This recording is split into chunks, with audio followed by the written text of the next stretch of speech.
जो चले थे अकेले आज उनके पीछे मेले हैं, और जो रह गए इंतजार करते करते उनकी जिंदगी में आज भी झमेले हैं।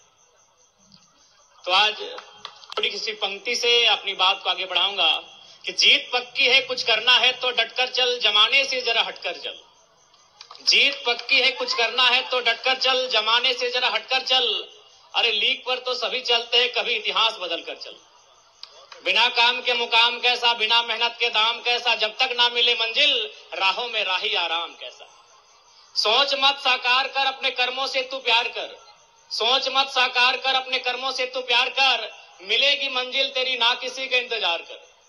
जो चले थे अकेले आज उनके पीछे मेले हैं, और जो रह गए इंतजार करते करते उनकी जिंदगी में आज भी झमेले हैं।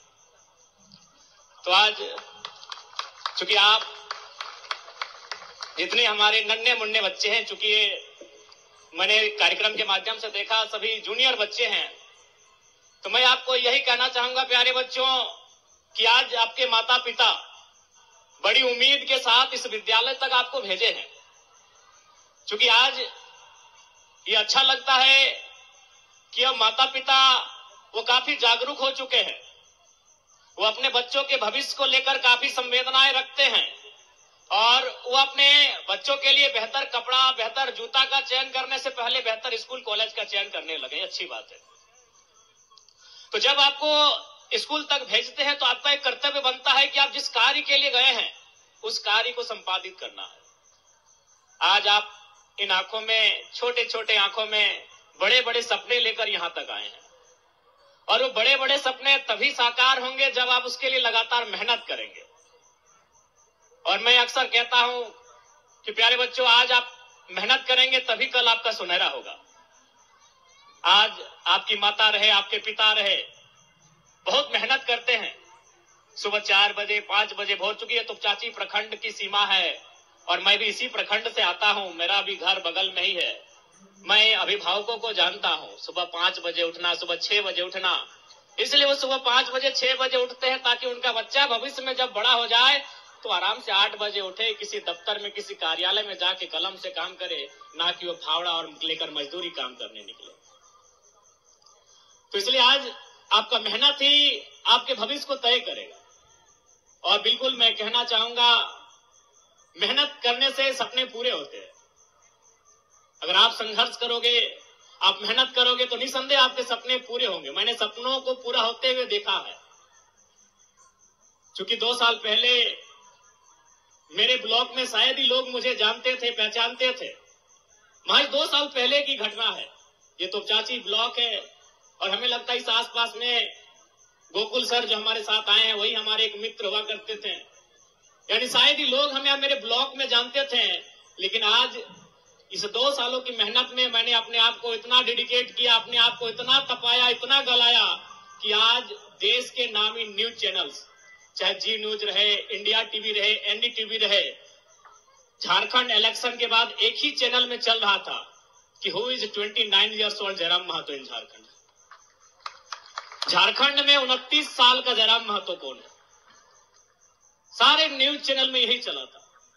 झारखंड राज्य में चाहे वो द हिंदू रहे, इंडियन एक्सप्रेस रहे, द इकोनॉमी रहे, तमाम नेशनल न्यूज, तमाम प्रिंट मीडिया, तमाम डिजिटल मीडिया, एक ही लाइन चला था 1 सप्ताह तक कि जयराम महतो कौन है 29 साल का झारखंड में।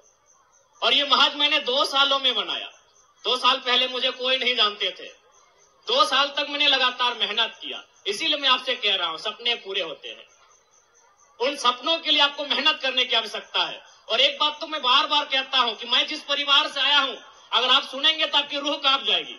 अरे आपके माता पिता तो संपन्न है, हमसे अच्छे हैं। मैं जिस परिवार से होकर आज एमएलए की कुर्सी तक आया हूं, आज मैं इस राज्य के सर्वोच्च सदन का मेंबर बना हूं, अगर मेरे परिवार को आप जानेंगे तो आपकी रूह कांप उठेगी। जब मेरी उम्र 1.5 साल से 2 साल तक थी, उसी साल मेरे पिताजी का देहांत हुआ था। 2 महीना पहले मेरे दादाजी का देहांत हुआ था। और संयोग देखिए कि मेरी मां के गर्भ में मेरा छोटा भाई, तो उसका जन्म भी नहीं हुआ था। पूरे 20 साल तक जनरली जब हम मुखिया की बात करते हैं, इस घर का मुखिया कौन है, तो हमारा चूंकि ये पितृ प्रधान देश है, तो हमारे जहन में एक मर्द की छवि आती है कि इस घर का कोई मुखिया मर्द होगा। चाहे चाचा होगा, जेठा होगा, मामा होगा, मौसा होगा, दादा होगा, नाना होगा या भैया होगा। इस घर का मुखिया कोई मर्द होगा, लेकिन पूरे 20 साल तक मेरे घर का मुखिया मेरी मां ने संभाला।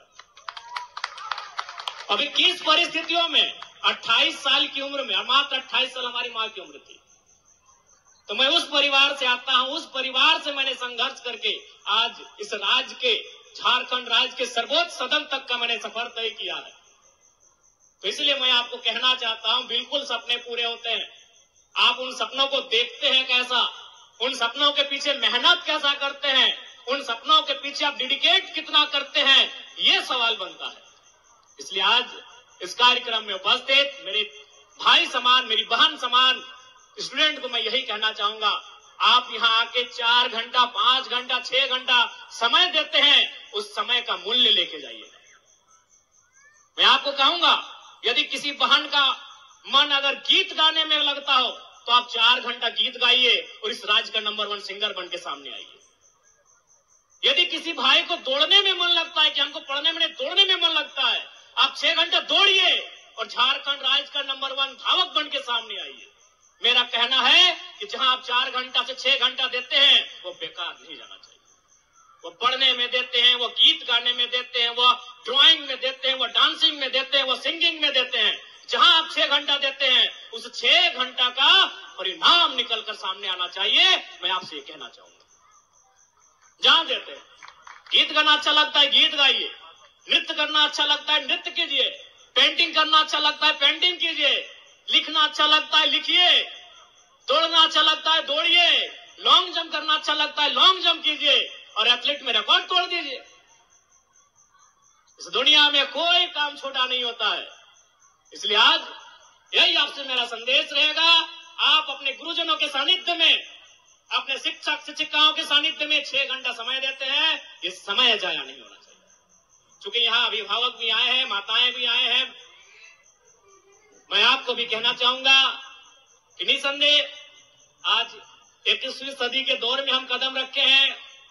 एक प्रतिस्पर्धा का दौर है, लेकिन फिर भी यही कहेंगे, अपने बच्चों को मशीन की तरह नहीं, मनुष्य की तरह ही ट्रीट कीजिएगा। आप उन पर कोई अतिरिक्त दबाव, अतिरिक्त प्रेशर मत डालिएगा। अखबार में आप पढ़ते होंगे घटनाएं, इसलिए आप उनको एक दोस्ताना माहौल में ढालिएगा। जितना संभव होगा, आप चूंकि जितना संभव होगा उनके सपनों को साकार करने के लिए आप मेहनत कीजिएगा, लेकिन पहला प्रयास यही कीजिएगा, याद रखिएगा, वो एक भावनाओं का पुतला है, वो मशीन नहीं है। इसलिए उनका सपोर्ट कीजिए, बिल्कुल सपोर्ट कीजिए, क्योंकि सबसे पहला सपोर्ट माता पिता का होता है। विशेष चूंकि समय का अभाव है और चूंकि ये भले ये घर मेरा इस जिला में है, लेकिन हम विधायक चुने गए हैं गिरिडीह बोकारो से, तो हमारे क्षेत्र में भी काफी कार्यक्रम है। और चूंकि सर 2 बार गए हमारे घर के सामने, तो हम बोले ठीक है, हम समय निकाल के आएंगे। और फिर हम थोड़ा सा समय का अभाव है, माफी चाहेंगे।